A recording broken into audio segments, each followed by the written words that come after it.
到了师傅那儿，你可千万别把我给出卖了。师傅，哦，师傅，这么晚，去了何处？去马子听说书了。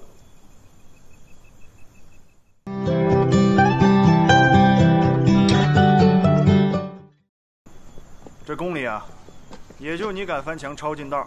不是我想翻，少子哥，这东角门向西5丈有棵栾树，栾树后边有个死角，守卫经常顾不到，有近路谁想绕远路啊？悠着点你。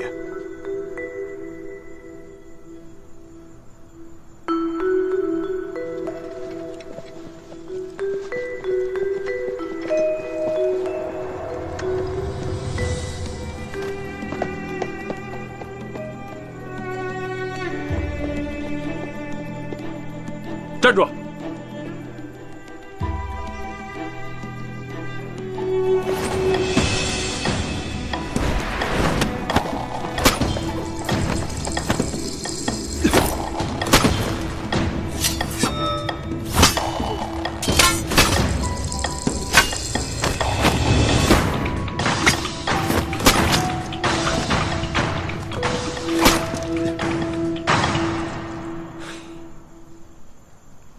我在馆中找遍你，你都不在，我就知道你到这儿来了。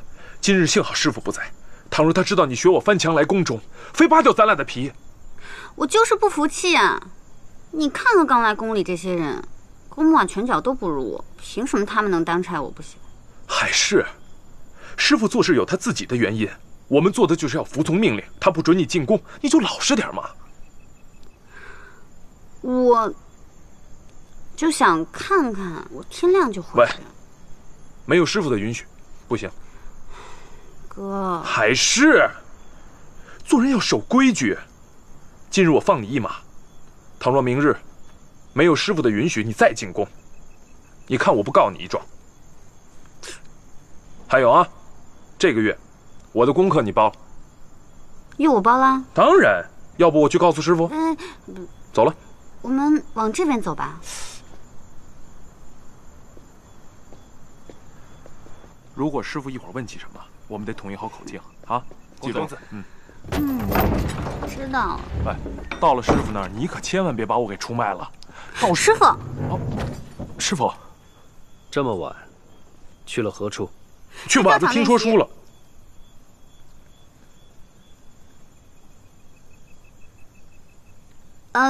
师傅是这样的，本来呢，我确实是在教场练习，但是卓英非要拉我去把子喝茶，我都跟他说了。师傅经常教导我们说，一个人想要成事，首先持身要正，其次才是敏而好学。吃喝玩乐这种事情是最消磨意志了。